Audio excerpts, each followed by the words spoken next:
este mapa en el cual describe todo, hermanos, la historia de la humanidad desde el principio hasta el final. El día de hoy estamos grabando el 6º video de esta serie de escatología, apocalipsis y final de los tiempos.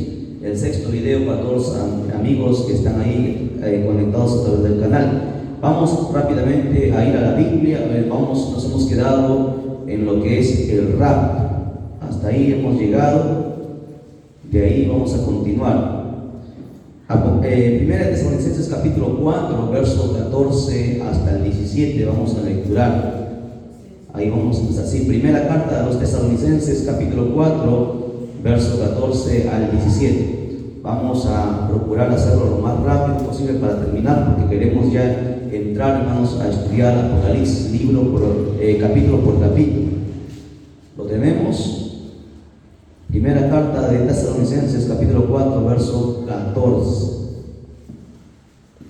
Nos ponemos en pie en reverencia a la palabra y vamos a lecturarla siempre para la gloria del Padre que nos creó, gloria del Hijo que nos salvó y la gloria del Espíritu Santo que está presente, y dice de la siguiente manera: porque si creemos que Jesús murió y resucitó, así también traerá Dios con Jesús a los que durmieron en él.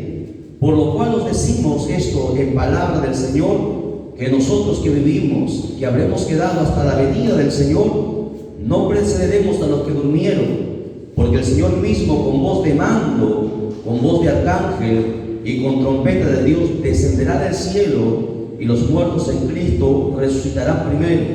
Luego nosotros, los que vivimos, los que hayamos quedado, seremos arrebatados juntamente con ellos en las nubes para recibir al Señor en el aire, y así estaremos siempre con el Señor. Oramos.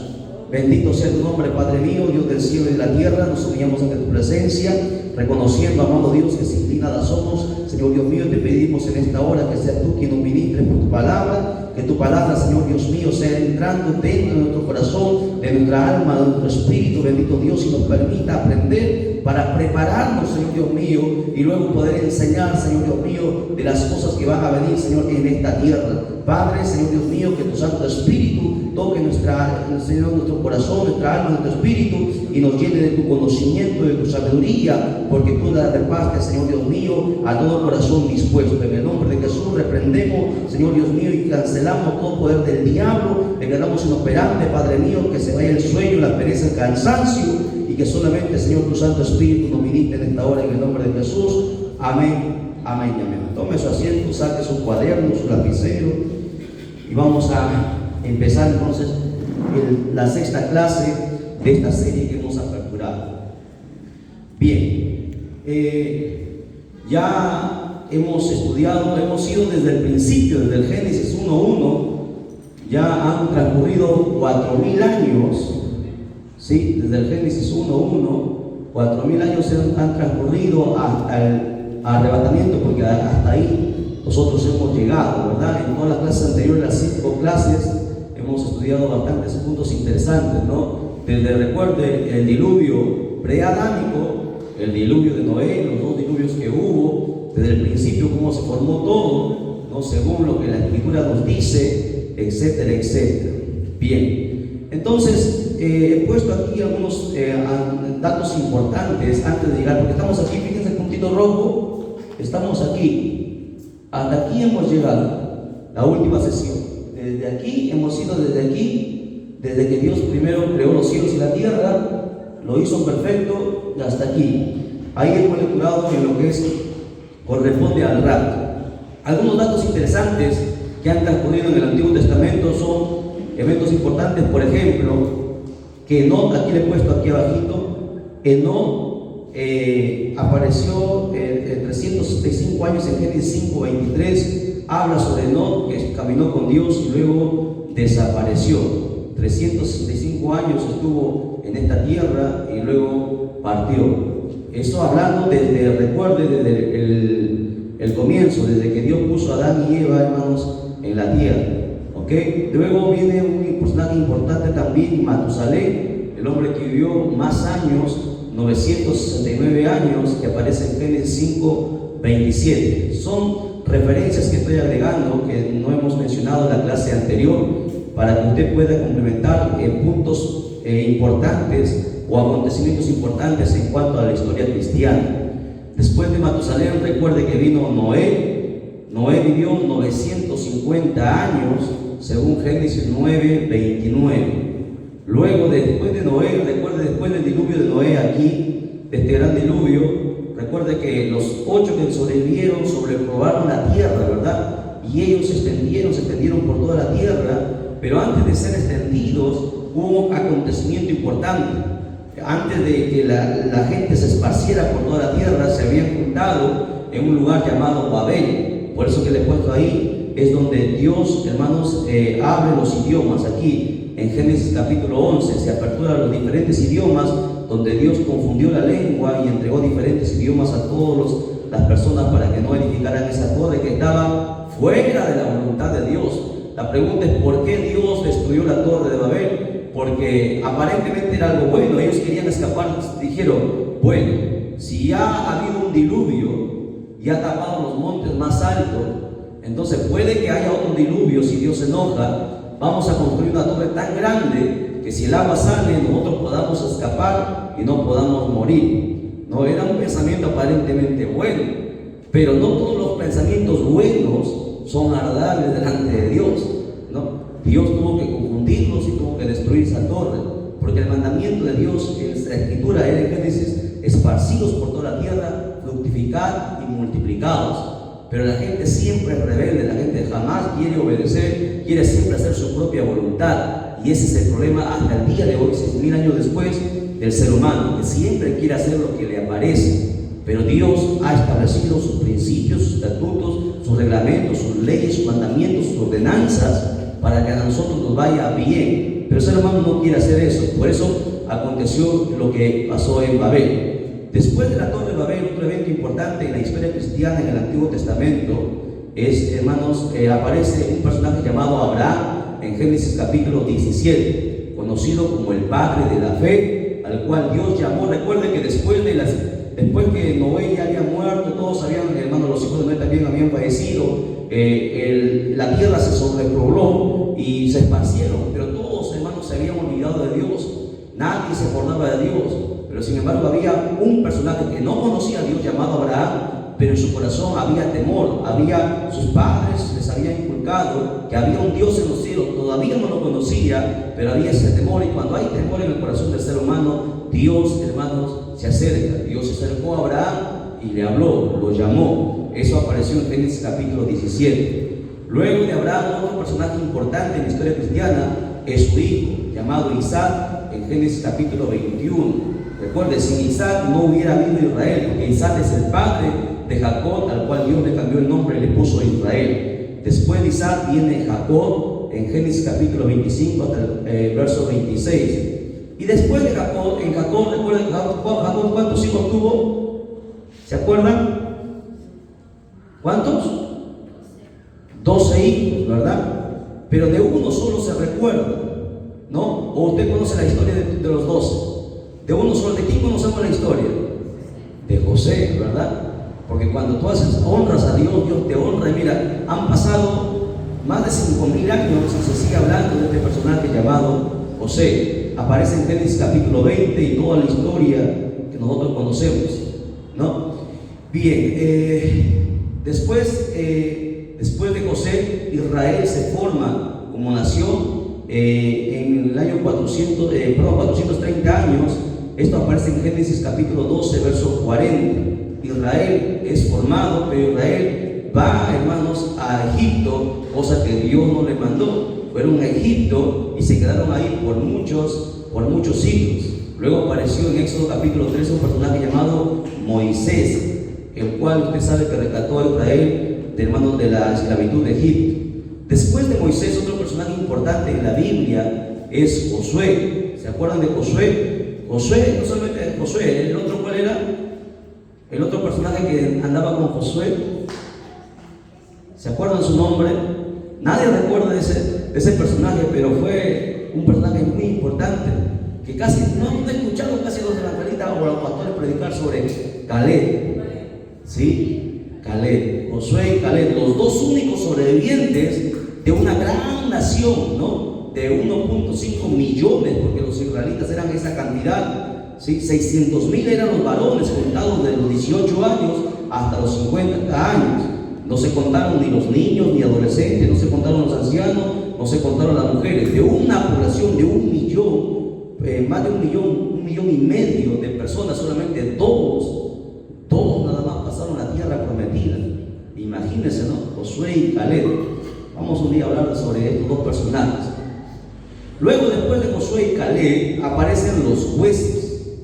Los jueces que reinaron aproximadamente 300 años sobre la nación de Israel. Los jueces en la Biblia son 15, ¿ya? Otoniel, Adós, Amagar, Débora, Gedeón. ¿Se acuerdan de algún juez?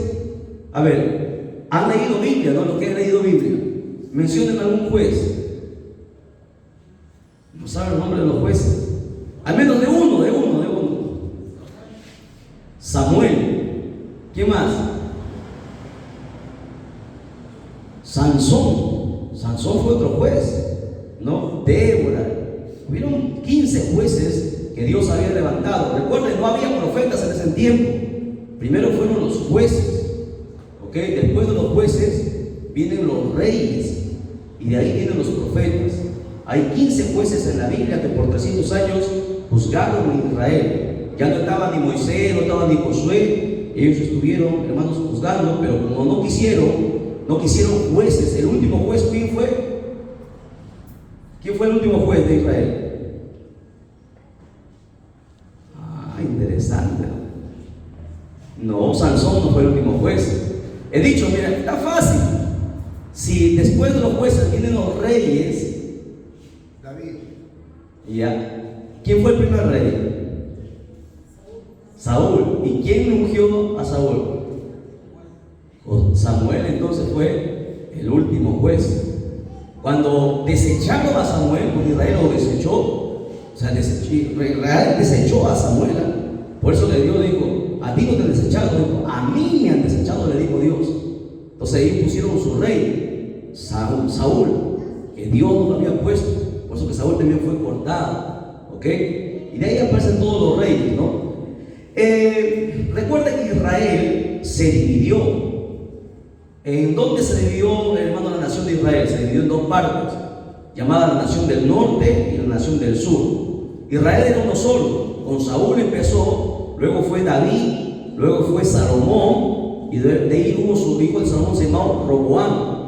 Con Roboam fue tan perverso, partió el reino, se dividió en dos: 10 tribus al norte y 2 tribus al sur. A las 10 tribus, como era la mayoría, se les siguió llamando Israel, y a las tribus del sur se les llamó Judá, porque las tribus del sur solamente eran Judá y Benjamín, pero Benjamín era un pueblo pequeño, por lo tanto se llamó Israel y Judá. El reino se partió en dos. Eso es lo que muchos a veces hermanos que estudian tienen ese problema, todavía no entienden, porque es un poco confuso en el Antiguo Testamento, ¿no? Pero tienen que tener ese conocimiento, y aquí le estoy dando ordenadito, ya mascadito, para que usted entienda. Se partió el reino en Roboam, 2 reinos, por eso que aparecen hermanos, los profetas al norte y los profetas al sur. En cuanto al estudio que acá yo le he resumido, en el norte hubieron 18 reyes y reinaron solamente hasta el año 722 antes de Cristo, porque en el año 722 antes que Cristo apareciera, Israel fue llevado cautivo completo, porque se habían desviado. Los asirios lo hicieron polvo, desaparecieron esas tribus a causa que se habían olvidado de Dios. Judá, que estaba al sur, tuvo 21 reyes, y también dejó de ser nación en el año 586 antes de Cristo, porque también Judá se olvidó de Dios, se apartó. Y ahí en ese intervalo de los reyes aparecen los profetas. Cuando el reino estuvo unido, hubieron 2 profetas. El primero de ellos fue Samuel. Recuerden que Samuel tuvo triple ministerio, que dijimos que era juez, profeta y sacerdote. Muy bien. Es un concepto fundamental que usted, si usted lo entiende, va a conocer todo el panorama bíblico. ¿Ya? Entonces, cuando el reino estuvo unido, antes que se partiera, hubieron 2 profetas. Luego, en en cuanto se dividieron al norte, 4 profetas mandó Dios, y al sur Dios mandó 16 profetas, porque Dios amaba a Judá. Judá, por eso porque de Judá iba a venir el Mesías. 16 profetas mandó al sur, hasta el último profeta, que fue Zacarías, ¿no? En Mateo 23, 35, Jesús mismo habló que lo mataron, ¿no? En el templo lo mataron, porque Zacarías le decía su verdad al pueblo y el pueblo no quería aceptarlo. Lo mataron. Y cuando mataron al profeta en el mismo templo, nunca más se levantó la voz de Dios. Por 400 años hubo silencio. Y entonces Judá cayó cautiva en manos de los romanos. Nadie profetizó por 400 años. Se le conoce, 480 años para ser más exacto, se le conoce como el periodo del silencio. Eso aconteció aquí hasta antes de que Jesucristo naciese. Luego en Jesucristo ya hemos dicho, hemos hablado de Jesucristo, hemos hablado de las iglesias que han aparecido también, y hemos llegado hasta aquí, hasta nuestros tiempos, ¿no? Estamos en el año 2024 esperando que acontezca la mayor promesa que Jesucristo hizo, que es el rapto de la iglesia. El apóstol Pablo es el que habla y empieza hablando sobre el rapto, porque ahí aparece la palabra rapto, aun cuando dice seremos arrebatados, aun cuando mucha gente ignora eso, ¿no? Hay muchos cristianos, incluso iglesias, dicen que la iglesia no va a ser arrebatada. Yo no sé qué Biblia leen, pero la Biblia sí menciona esta palabra: seremos arrebatados juntamente con el Señor. Como ustedes pueden ver ahí, les expliqué en la clase pasada, aquí hay 3 flechitas, ¿sí? 3 flechitas. La primera, que está en el centro, la más gruesa, como ustedes pueden ver aquí, simboliza el Espíritu Santo, que va a levantar a dos entidades, a 2 partes. Primero los muertos en Cristo, y luego los que han quedado con vida serán transformados. ¿Hasta dónde? Hasta la nube. Bajarán de arriba el Padre, el Hijo y el Espíritu Santo, porque Dios está en todas partes. Y en las nubes, aquí en las nubes, aquí veo otra flechita, de las nubes, después de ver el encuentro en las nubes, iremos hasta aquí, hasta este lugar llamado el tribunal de Cristo. Y ahí vamos a continuar entonces la enseñanza. Abre su Biblia en Romanos capítulo 14, verso 10. Romanos 14, 10. Para evidenciar que existe este lugar. Sí, Romanos 14, 10.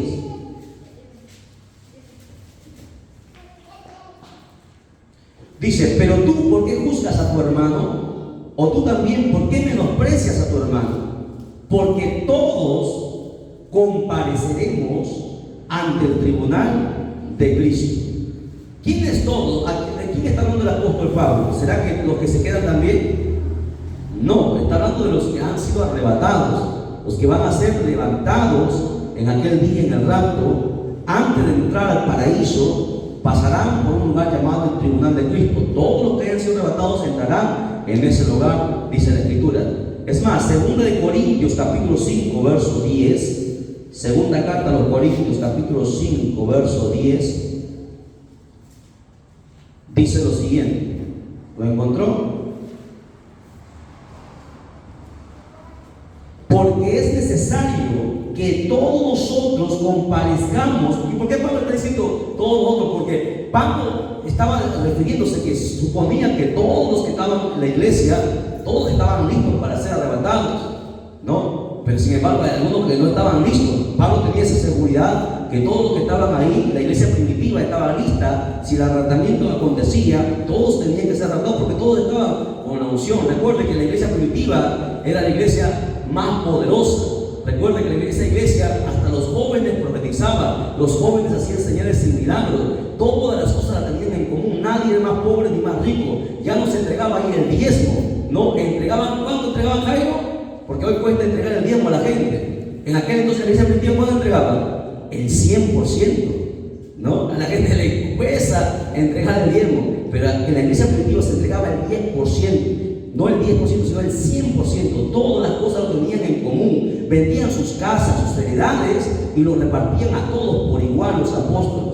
Esa era la iglesia primitiva. Esa iglesia, comparada con la iglesia en este tiempo, en el mundo entero, está bastante lejos. Por eso que la iglesia, decimos siempre, que la iglesia no va a alcanzar el objetivo. la iglesia no va a poder alcanzar, hermanos, a todo el mundo, por cómo está, por diferentes cosas que no ha logrado. Por eso que Dios levanta a los 144,000 en el último tiempo, para que evangelice a la gente que no ha sido compartida el evangelio. ¿Ok?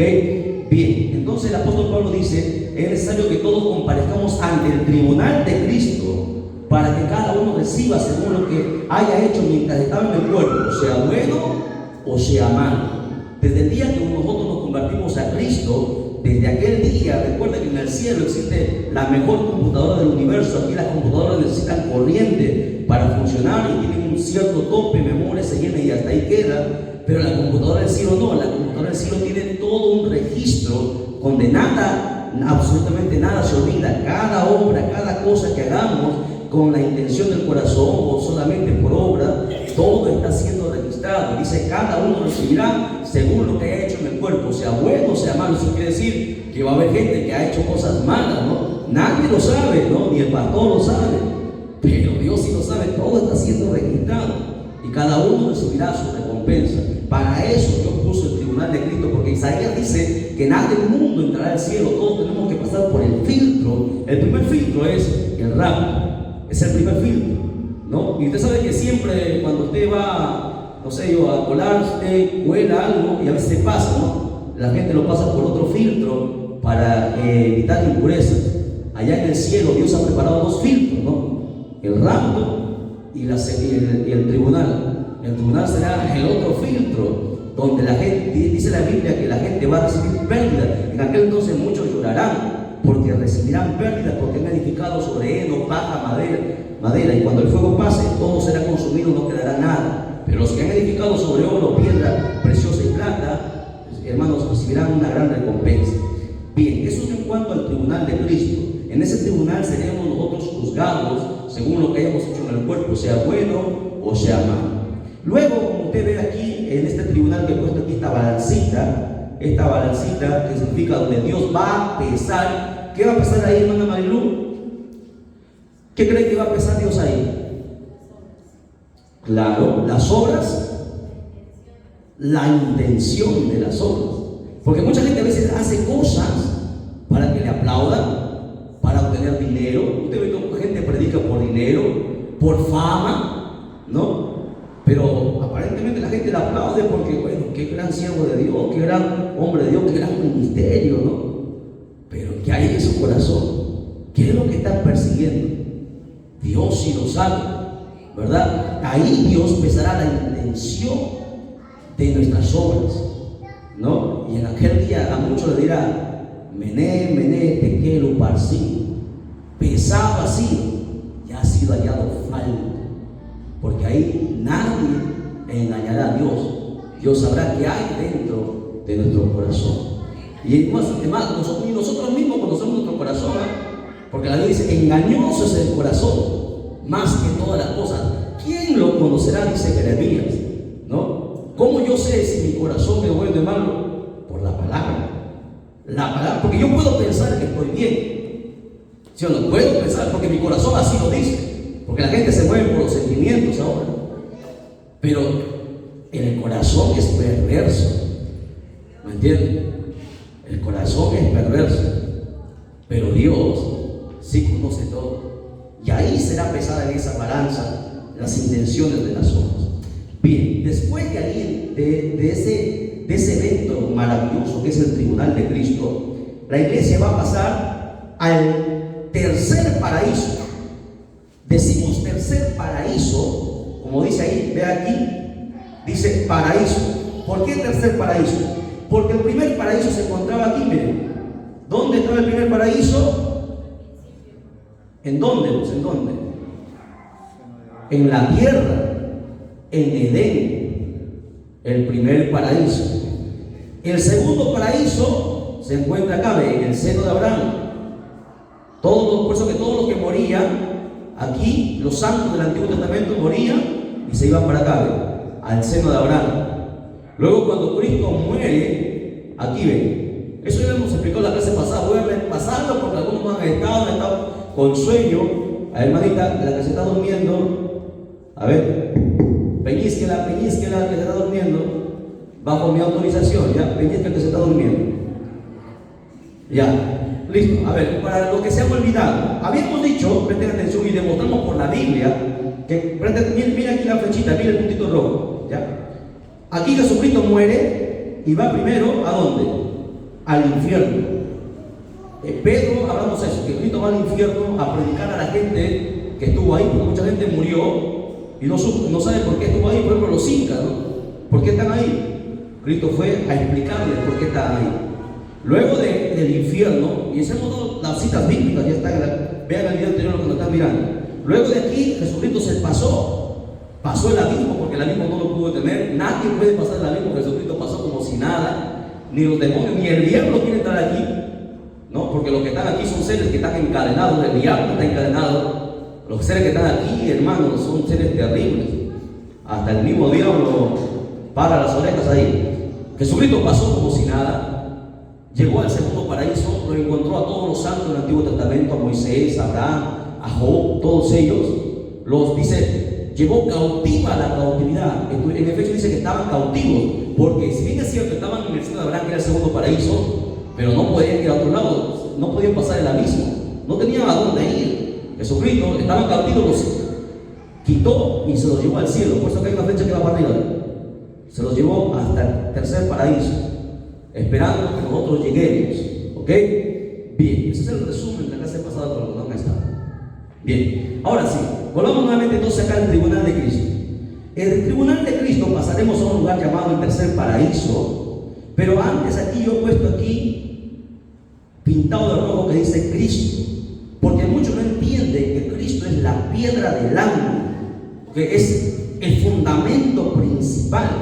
Nada puede estar edificado fuera de Cristo, ¿me entiendes? Fuera de Cristo, o sea, en otras palabras, fuera de la palabra, todo lo que está fuera de la palabra está mal, porque Cristo es el fundamento y Cristo es la palabra. Vamos a ver eso, ¿ya? Cristo es la piedra del ángulo, Efesios 2:20. Efesios 2:20. Vamos a Efesios 2:20. Dice, edificados sobre el fundamento de los apóstoles y profetas, siendo la piedra del ángulo Jesucristo mismo. Preste atención. Todo lo que se haga en la iglesia o lo que la iglesia haga tiene que estar basado, fundamentado en Cristo, o en otras palabras, basado y fundamentado en la palabra, porque Cristo, que es la palabra, es la piedra del ángulo, es lo principal. Es como por ejemplo aquí, ¿no? Para levantar una casa, para levantar un edificio, tiene que haber un fundamento, tiene que haber una base, ¿no? La piedra de todo eso, lo que está abajo, lo que sostiene todo la iglesia, todo el peso es Jesucristo. Y cualquiera que se sale de Jesucristo, cualquiera que se sale de la palabra, va a terminar siempre mal. Ahora, encima de Jesucristo está el fundamento. ¿Quién es el fundamento? Lea ahí, ¿qué dice ahí? ¿Quién es el fundamento? ¿Quién es el fundamento? El texto que hemos lecturado. ¿Fundamento de qué? ¿Qué dice? Fundamento de los apóstoles y profetas. En otras palabras, ahora, ¿qué quiere decir apóstoles y profetas? Profetas en el Antiguo Testamento, apóstoles en el Nuevo Testamento. O sea, Cristo y encima el fundamento, que es la palabra, apóstoles y profetas. Así va, Cristo, la palabra, fundamento, apóstoles y profetas, y luego todos edificamos sobre él. Por eso que nosotros tenemos que enseñar lo que los profetas dijeron, lo que los apóstoles dijeron, no otra cosa, porque hay gente que se para en el púlpito y ¿qué cuenta? ¿No? Sus experiencias. A mí el Señor me dijo esto, y no predican nada de Biblia, ¿no? Y hemos sido, con todo el respeto y con todo el cariño para los siervos del Señor, pastores, evangelistas y maestros, en el púlpito se predica palabra. Tiene que haber palabra. Sin la palabra no hay fundamento.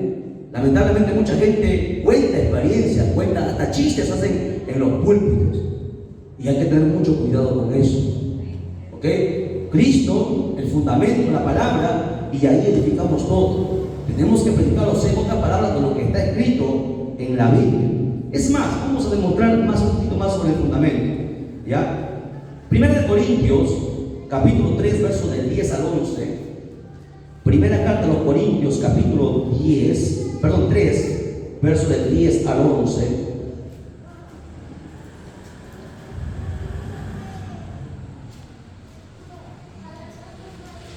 ¿Lo encontró? Dice: conforme a la gracia de Dios me ha sido dada, yo como perito arquitecto, está hablando el apóstol Pablo, puse el fundamento y otro edifica encima. ¿Ve? Todos nosotros edificamos encima de los fundamentos de los profetas y apóstoles. ¿Qué más? Pero cada uno, y aquí hace la recomendación el Espíritu Santo por medio del apóstol Pablo, dice: pero cada uno mire cómo sobreedifica. Mira qué estás haciendo, mira sobre qué estás construyendo, porque mucha gente está edificando chueco y tarde o temprano se va a caer. ¿Me entiendes? Por eso que la recuerda, mire cómo sobreedifica. Si nos salimos de la palabra, estamos perdidos. Si nos salimos de la palabra, vamos a caer en pecado. Dice ahí el verso 11: porque nadie puede poner otro fundamento que el que está puesto, el cual es Jesucristo. Por eso que más adelante el apóstol Pablo sigue diciendo: aun si un ángel del cielo bajase y predicase otro evangelio, sea anatema, ¿no? Pero usted ve hoy los grandes evangelistas, Dios me mostró, Dios me reveló, ¿no? Hubo una mujer que se dijo: no, Dios me ha mostrado que en este tiempo las mujeres podemos usar pantalón. Ah, sí. ¿Y dónde está eso en la Biblia? Y la gente aplaudía, ¿no? Los carnales, porque ¿quién va con un carnal tiene que aplaudir eso? Porque algo que está fuera de la Escritura solamente un carnal lo va a aplaudir. Y la gente se notó, ¿no? Eso fue una conferencia que se dictó aquí en Chimbote hace muchos años atrás. Una gran evangelista vino y dijo: un ángel se me apareció y Dios me habló y me dijo que los tiempos han cambiado, por lo tanto ahora también las mujeres pueden usar pantalones, porque el tiempo ha cambiado. Pero Dios no cambia. Cambiarán los tiempos, pero Dios no cambia. Dios es el mismo ayer, hoy, por los siglos de los siglos. Alabado sea el nombre de Dios para siempre. ¿Ok? Por eso dice ahí: nadie puede poner otro fundamento del que ya está puesto. O sea, nadie puede hablar algo que está fuera de la palabra. Nada que esté fuera de la palabra. Si está fuera de la palabra, de donde venga, no puede ser usado, porque no está basado en la palabra. La palabra es el fundamento. Por eso que el apóstol Pablo al final de su carta dice: tenemos ya la profecía más segura, la cual hacéis bien a estar atentos, que es la palabra. Es la profecía más segura, porque usted ha visto tantas profecías hoy que parten iglesias, que profetizan: Dios me mostró que te vas a casar con tal persona. ¿Dónde se ha visto que una profecía se usa para ver quién se va a casar con quién? La gente está loca en este tiempo, hermano, y la gente, como ignora la Escritura, se le ofrece todo lo que la gente ama. Pero cuidado con eso. Palabra, la palabra es el fundamento. Fuera de la palabra no existe nada, de donde venga. ¿Ok? Es más, vamos a ver. La Biblia dice, dejando de lado esto de aquí, verdad, quiero antes de pasar de aquí, yo he puesto aquí en rojo, que dice aquí: Cristo no se nota con letras negras. Aquí arriba hay una casita. ¿Sabe qué significa esta casita? Esa casita es lo que usted hace, lo que tú estás edificando, lo que tú estás construyendo. Cada uno está construyendo su casa allá arriba. Todo lo que usted haga. Por eso dice: mira cómo sobreedifica, ¿verdad? Cada uno, dice, será juzgado según lo que haya hecho. Entonces, algunos tendrán una gran casa, otros no tendrán. ¿Sobre qué estamos nosotros edificando? ¿Sobre qué? Ahora, la Biblia dice aquí mismo que antes de subir, aquí algo que se me pasó, era que en el arrebatamiento, dice la Biblia que nosotros vamos a ser transformados, ¿sí? Porque mucha gente dice: pero ¿cómo es posible que nosotros vayamos a entrar al cielo si dice la Escritura que carne y sangre no pueden heredar el reino de los cielos? Tiene que haber una transformación de un cuerpo, hermanos, que nosotros tenemos, a un cuerpo celestial. Este cuerpo, hermanos, celestial se le conoce como, ¿cómo lo podemos decir? A ver, ¿qué palabrita podemos llamar aquí? a esa transformación que vamos a ir al texto de la Biblia, a 1 Corintios, capítulo 15, verso 51, donde habla que nosotros seremos transformados, ¿ok? Porque no podemos entrar así como estamos, no podemos entrar al cielo. Dios tiene que darnos un cuerpo glorificado, tiene que haber un cambio, una transformación. ¿Cómo lo va a hacer Dios? Bueno, le vamos a preguntar ese día, ¿no? Dios, ¿cómo lo hiciste? Este cuerpo material pecador, este cuerpo todo defectuoso, con los riñones mal, con el hígado mal, que se yo, con muchas enfermedades. ¿Cómo lo transforma Dios? Dios sabrá cómo lo transforma. Pero le dice ahí en 1 Corintios, capítulo 15, versos 51 al 53, permítanme lecturar, dice lo siguiente: he aquí os digo un misterio, porque recuerde, hasta ese año, hasta el año, más o menos al año 60, 70, que nadie había hablado de esto, ningún apóstol, porque nadie lo conocía, ni el rey Salomón sabía de esto, siendo el hombre más inteligente. Pero Dios al apóstol Pablo le entregó este misterio. Dice: he aquí os digo un misterio, no todos dormiremos, pero todos seremos transformados. Y es lo que el apóstol Pablo concluye, ¿no? El Espíritu Santo le revela que todos los vivos serán transformados en un momento, dice, en un abrir y cerrar de ojos, a la final trompeta. Lo que no dijo en Tesalonicenses, en Corintios, el apóstol Pablo sí lo dice y da más detalles. Dice que se tocará una trompeta, dice, y los muertos serán resucitados incorruptibles, y nosotros seremos nuevamente, vuelvo a decir, seremos transformados, porque es necesario que esto corruptible se vista de incorrupción, y esto mortal se vista de inmortalidad. A eso lo llamamos nosotros un cuerpo glorificado, una transformación para que nosotros poder entrar al paraíso, porque no podemos entrar al paraíso sin antes ser nosotros transformados. ¿Ok? Ahora, del paraíso, ¿tenemos tiempo? Sí, todavía tenemos tiempo. Después del paraíso, después que pasemos al tribunal de Cristo, llegaremos al paraíso. ¿Y luego qué creen que va a pasar? ¿Qué va a pasar? Una vez que llegamos al paraíso, ¿qué va a pasar con los que han subido arriba? Muy bien, tiene un 20, mi hermana Elisa. Pasará el mejor evento de la historia de la humanidad: las bodas del Cordero. Abra su Biblia conmigo, por favor, en 1 Corintios, capítulo 15.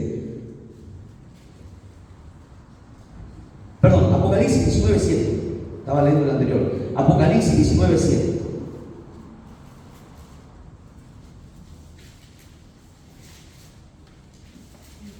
Sí, 19:7. Rápido, que nos van a dar la hora. Quiero terminar esta parte porque ya estamos dándolo mucho. Dice: gocémonos y alegrémonos y demos gloria, porque han llegado las bodas del Cordero, y su esposa se ha preparado, y ella se ha concedido que se vista de lino fino, limpio y resplandeciente, porque el lino fino es las acciones justas de los santos. Interesante, ¿no? O sea, después del tribunal de Cristo tenemos al paraíso, y en el paraíso se realizarán estas bodas. Ahora la pregunta es, présteme atención, el que se duerme, yo no sé qué le hacemos, ¿eh? Ahora vamos a ver, ¿quién se va a casar allá? ¿Quién se casará? ¿La iglesia? ¿Están seguros? ¿Qué dicen los amigos que están mirando a través del canal? Los que están en TikTok, en Facebook, en YouTube. ¿Quién se casará? Vamos a ver qué dice la Biblia, porque a nosotros nos han enseñado, ¿no? Nos han enseñado los que han venido atrás de nosotros que la iglesia es la desposada. Pero para su información, hay 3 candidatos. 3. Eso pasa porque a veces no se conoce la escritura. Tienes que conocer la escritura para ver que son 3 las desposadas. ¿Quién es la desposada? La desposada es la que se va a casar, ¿verdad? O la que se ha casado. La desposada. Vamos a ver quién es la desposada. ¿Ok? Vamos primeramente a ir, a ver. Ya, directo les doy ya. Vamos a ver la primera desposada. Apocalipsis 21:9.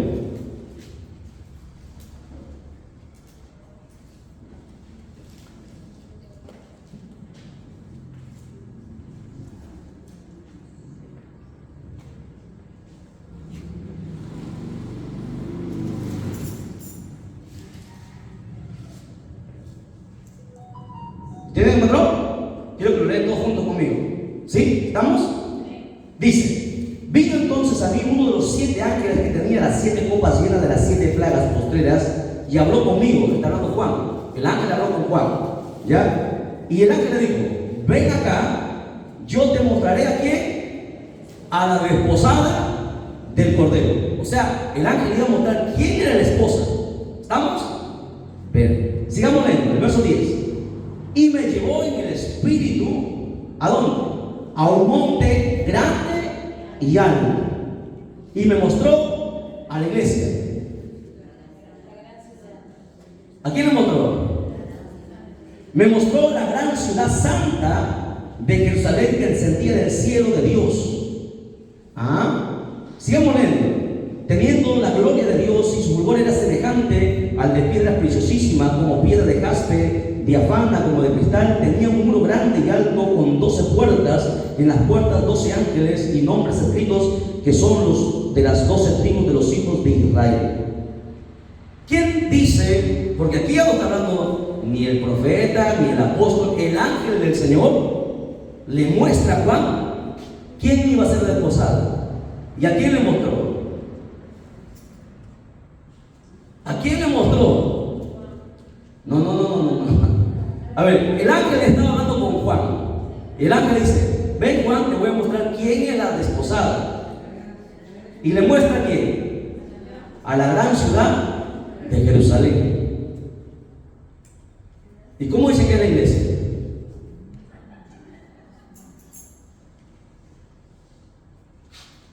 El primer candidato es la santa ciudad de Jerusalén. ¿Ok?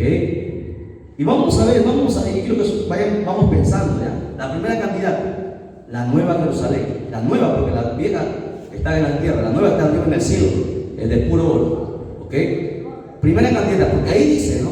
O no dice: estoy leyendo otra Biblia, estoy leyendo el Corán, no sé. ¿Dice en su Biblia o no dice en su Biblia? ¿No? Católica, evangélica, adventista, si quiere. Le mostró a la santa ciudad de Jerusalén. No dice le mostró a la iglesia. El ángel dice: te voy a mostrar quién es la esposa, y le muestra la santa ciudad. ¿Y cómo nos han enseñado que es la iglesia? Vamos a ver, primera candidata. Segunda candidata, la segunda desposada. Vamos a ver, ¿quién es la segunda desposada? Oseas 2:20. Oseas 2:20.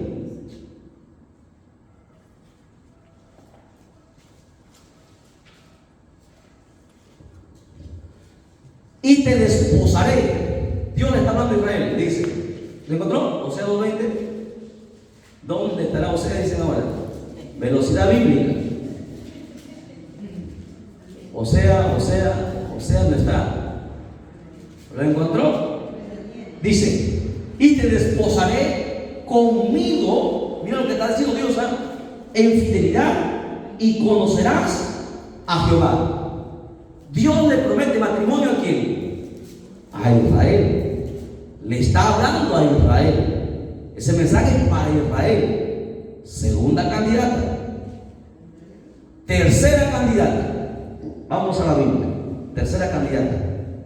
Segunda de Corintios 11:2. Segunda de Corintios 11:2.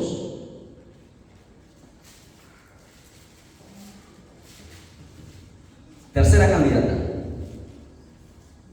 Dice: porque os celo con el celo de Dios, pues he desposado con un solo esposo, para presentaros como una virgen pura a Cristo. Aquí está hablando el apóstol Pablo y le está hablando a la iglesia. O sea, la iglesia es la tercera candidata. ¿Ok? Ahora yo les hago una pregunta. A ver. La Biblia nos dice en Mateo capítulo 22 y en Lucas capítulo 14, habla sobre estas bodas, esta cena que se va a dar allá arriba en el cielo, ¿no? Y vamos a lecturar, ya vamos a ir a Mateo 22:1. Mateo 22:1.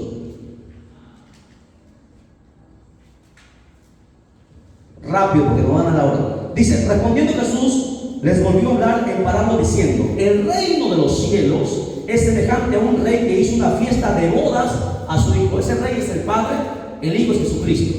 Porque esto es una parábola, ¿ok? Dice, sigue diciendo: y envió a sus siervos nosotros, los predicadores, llevó a sus siervos, los profetas, los apóstoles, a llamar a los convidados a las bodas, mas estos no quisieron venir. Volvió a enviar a otros siervos diciendo: decid a los convidados: he aquí preparado mi comida, mis toros, mis animales engordados han sido muertos y todo está dispuesto, venid a las bodas. Mas ellos, sin hacer caso, se fueron, uno a la labranza, el otro a su negocio. Y otros, tomando a los siervos, los apretaron y los mataron. Al oír, el rey se enojó y enviando sus ejércitos destruyó a aquellos homicidas y quemó la ciudad.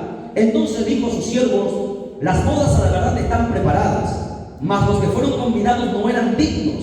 Id pues a las salidas de los caminos y llamad a las bodas, y cuando halléis. Y saliendo los siervos por los caminos, juntaron a todos los que hallaron juntamente malos y buenos a las bodas, y fueron llenas de convidados. Y entró el rey para ver a los convidados. ¿Quiénes son esos convidados? ¿Quién es Jairo? ¿Quiénes son los convidados? Convidados significa invitados, para que lo entiendan, ¿verdad? ¿Y quiénes son los convidados? La iglesia. Ahora te pregunto: ¿el que se casa con la esposa o se casa con el invitado? Pero ahí dice que nosotros somos los invitados. Ahora sí se despertaron, ¿no? Que les voy a hacer pensar. Ya vamos a dejar el kindergarten, vamos a dejar el jardín, ya vamos a entrar a la escuela de primario, secundario. Hay que entrar, tenemos que entrar hasta la instituto de universidad, tenemos que entrar en el conocimiento de Dios. Porque es como si no alguien te enseña una cosa y bueno, como tú no lees, no investigas, sigue repitiendo lo mismo y se pasa y se pasa y se pasa, y así se forman las tradiciones, ¿no? Pero aquí es más, si usted lee Lucas capítulo 14, todo ese capítulo va a aclarar todavía más. Habla de convidados y ahí dice que los convidados somos nosotros, la iglesia. O sea, estaremos en las bodas, sí, estaremos en las bodas, pero somos los convidados, ¿no? Interesante. Pero aquí ha habido mucho debate, muchos teólogos han discutido por eso, y nosotros no estamos llamados a discutir por nada. Recuerde que sea que seamos la esposa, sea que seamos los convidados, lo importante es que estaremos ahí, estaremos en las bodas. Eso es lo más importante. Aquí Dios nos muestra tres candidatos. Israel, que fue desechada porque Dios le prometió casarse con Israel, pero los suyos vino y los suyos lo desecharon. Israel queda descartada. La otra candidata, dice el apóstol Pablo, que es la iglesia, ¿no? Pero en Apocalipsis, que es el final, la conclusión, Dios muestra la desposada, la santa ciudad de Jerusalén. Entonces posiblemente sea la santa ciudad, posiblemente sea la iglesia. Lo más importante es que nosotros entremos a las bodas, porque ahí cenaremos, ahí nos gozaremos, o ahí nos casaremos, pero estaremos ahí, en las bodas del Cordero, que es lo más importante. ¿Ok? Hemos llegado hasta aquí. Miren, aquí estamos, aquí en el paraíso, en las bodas. Todavía hay un largo camino, no hemos acabado. Vamos a tener que hacer 2 o 3 videos más, parece, porque todavía recién para entrar a Apocalipsis. Pero es interesante poder aprender todas estas cosas. Amén. Toda la gloria sea al Padre, al Hijo y al Espíritu Santo. Gloria a Dios, gloria a Dios, gloria a Dios. De un fuerte aplauso de Cristo. Que el Señor les esté bendiciendo.